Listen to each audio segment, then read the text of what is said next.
Don't judge a book by its cover. Ungkapan ini sangat cocok dengan kasus pertama yang akan gue bahas. Setelah beberapa research yang dilakukan, ini adalah data-data laporan yang gue dapatkan. Kasus ini dikenal sebagai Ted Bundy-nya Korea Selatan, yaitu kasus pembunuhan berantai yang cukup terkenal karena pelaku berwajah tampan rupawan. Sebelum ke inti cerita, selamat datang di channel Willy CH. Kenalin gue Willy Kurniawan.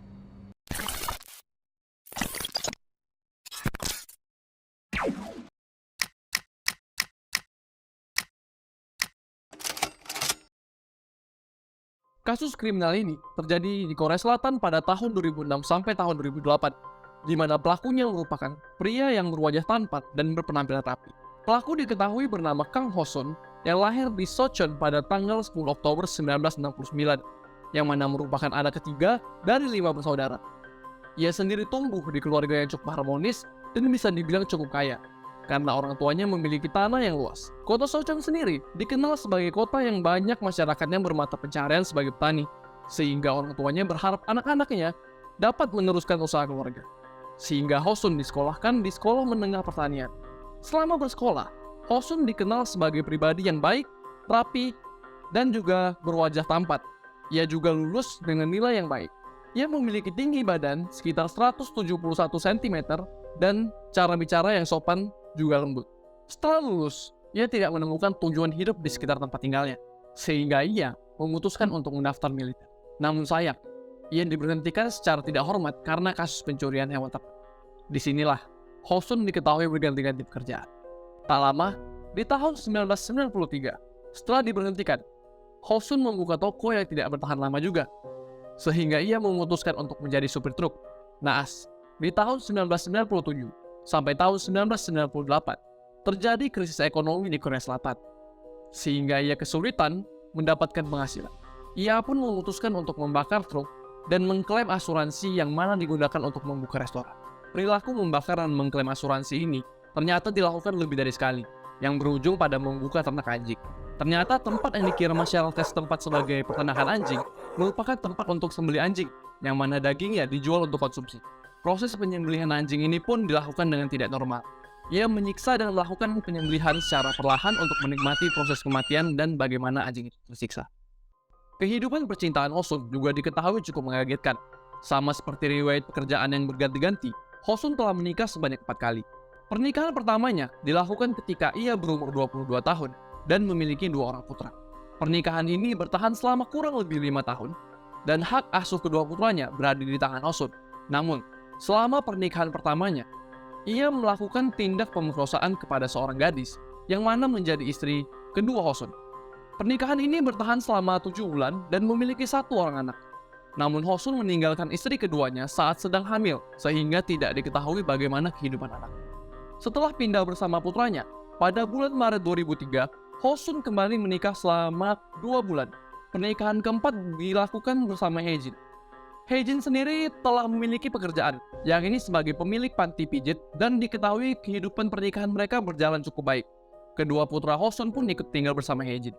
Naas, di pernikahannya kali ini, Ho-sun kehilangan istrinya karena kebakaran saat istrinya tengah mengunjungi ibunya. Hae-jin diketahui meninggal di umur 29 tahun dan ibunya di umur 60 tahun, yang ini pada 30 Oktober 2005.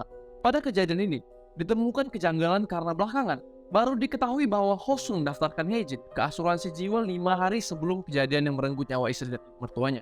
Kalau kalian menebak itu perbuatan Ho-sun, maka kalian benar. Tapi, karena tidak ada bukti, polisi menutup kasus tersebut dan diberikan status sebagai kecelakaan. 1 tahun setelah kasus kebakaran tersebut, Ho-sun memulai pemburuan terhadap manusia. Hari itu, tanggal 7 September 2006, di kota Gunpo, Yoon Jung-hyun, berusia 23 tahun yang tengah pulang bekerja, ditawari tumpangan oleh Ho-sun dengan mobilnya. Penampilan yang menawan, rapi dan bahasa yang sopan, membuat Jung-hyun percaya dan mengiyakan tawaran tersebut. Sayang, hari itu ia menjadi korban pertama dari pemburuan Ho-sun. Jung-hyun dibawa ke tempat terpencil di daerah Gyeonggi, lalu diberikan kekerasan fisik dan juga seksual sebelum dibunuh. Mayat Jung-hyun kemudian dibawa ke hutan di sekitar rumah Ho-sun dan dikuburkan secara asal di sana. Namun, selama berhari-hari, tidak ada bukti sehingga Ho-sun menyimpulkan bahwa ia sangat pintar dalam melakukan pembunuhan. Sehingga terbebas dari segala konsekuensi hukum, Ho-sun pun memutuskan untuk kembali berburu. Tindak kriminal yang dilakukan sama, dengan modus dan taktik yang sama, yaitu dirayu, diajak ke mobil, dibawa ke tempat sepi, disiksa, dan kemudian dibunuh. Lalu dikuburkan di hutan dekat rumahnya. Diceritakan, Hosun menggunakan foto kedua putranya dan foto-foto lucu dengan anjing dari peternakan miliknya, sehingga ia dianggap sebagai pria yang tak hanya tampan, tetapi juga baik, lembut, dan penyayang. Target berlanjut, yaitu seorang wanita di bar lokal Gunpo berusia 45 tahun, Bae Hyung-mi, pada tanggal 14 Desember 2006. Park Sung-ah, berusia 37 tahun di bar lokal Suwon pada tanggal 24 Desember 2006. Park Jung-ja, 52 tahun di Hwasong pada tanggal 3 Januari 2007. Kim Hae-young, 37 tahun di bar lokal Anyang pada 6 Januari 2007. Dan Yeon Mi-young, berusia 21 tahun yang merupakan mahasiswa dari Suwon. Hosun kemudian berhenti sementara untuk kembali memantau keadaan apakah tindakannya telah tercium oleh pihak kepolisian. Setelah itu, ia kemudian mencairkan dana asuransi jiwa milik Hae-jin yang berjumlah 600 juta won atau sekitar 7 miliar rupiah. Dengan uang yang dimiliki, kehidupan Hosun pun menjadi lebih baik bersama kedua putranya. Selama 1,5 tahun, polisi belum berhasil menemukan bukti pelaku pembunuhan tersebut. Hosun pun kembali besar kepala dan mulai kembali pemburuannya. Pemburuan kembali berlanjut. Namun kali ini merupakan pemburuan terakhir sebelum Hosun terendus oleh pihak kepolisian. Pembunuhan ini dilakukan kepada Kim So-hee yang merupakan ibu rumah tangga berusia 48 tahun dari Suwon, dan An Yong-ok, seorang mahasiswa berumur 21 tahun pada tanggal 9 November 2008 dan 19 Desember 2008. Nah, 19 Desember 2008 itulah yang menjadi pemburuan terakhir dari Hosun.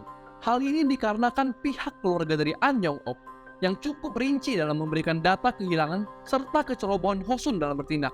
Yong-ok memiliki kebiasaan yang cukup teratur, sehingga mudah untuk dilacak kemana saja ia pergi atau beraktivitas.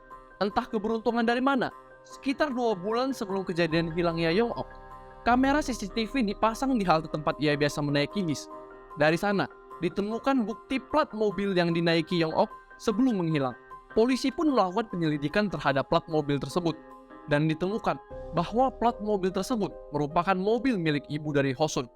Sehingga ketika ibunya didatangi, beliau langsung memberikan keterangan bahwa mobil itu dikendarai oleh putranya. Selain itu, Hosun juga melakukan penarikan dana dari rekening Yong-ok beberapa waktu setelah Yong-ok dinyatakan menghilang. Sehingga polisi yang mengecek mutasi miliknya dengan sigap melakukan pengecekan terhadap CCTV di sekitar ATM tersebut. Bukti pun kembali bertambah karena wajah Hosun dengan jelas terekam kamera CCTV. Dengan bukti-bukti ini, Hosun ditangkap di peternakannya pada 27 Januari 2009 dan dilakukan pula penyitaan pada peternakannya untuk digeledah. Setelah digeledah, ditemukan bukti-bukti seperti pakaian korban yang memiliki bercak darah dari pembunuhan yang telah dilakukan. Awalnya ia sempat tidak mengaku, namun 2 hari setelah ditangkap, Hosun pun bersikap kooperatif, namun menjengkelkan. Ia dengan detail menceritakan pembunuhan yang telah dilakukan dan letak jenazah korban yang dikuburkan secara tidak layak. Namun, penjelasan diberikan dengan gaya yang angkuh dan perasaan bangga. Tim forensik pun tidak tinggal diam. Mereka melakukan penyelidikan mendalam hingga berhasil menemukan DNA pada baju Hosun yang menjadi bukti konkret dari pembunuhan yang dilakukan. Penyelidikan ini juga menjadi titik terang dibukanya kembali kasus kebakaran yang menimpa istri keempat dan mertua Hosun, sehingga Hosun didakwa dengan 2 kasus pembunuhan dan pembakaran rumah dengan sengaja, penipuan asuransi, serta 8 kasus pembunuhan dan pemerkosaan. Pada 22 April 2009, kemudian pengadilan Ansan menetapkan bahwa Kang Hosun terbukti bersalah atas dakwaan yang telah diberikan dan dijatuhi hukuman mati. Sampai saat ini, Hosun sendiri diketahui masih menunggu eksekusi hukuman mati. Diceritakan bahwa selama di penjara, beredar kabar bahwa ia berlagak seperti seorang raja dan tidak pernah merasa bersalah. Segitu aja bahasan gue kali ini. Jangan lupa like, komen, dan subscribe. Gue Willy Kurniawan. Adios.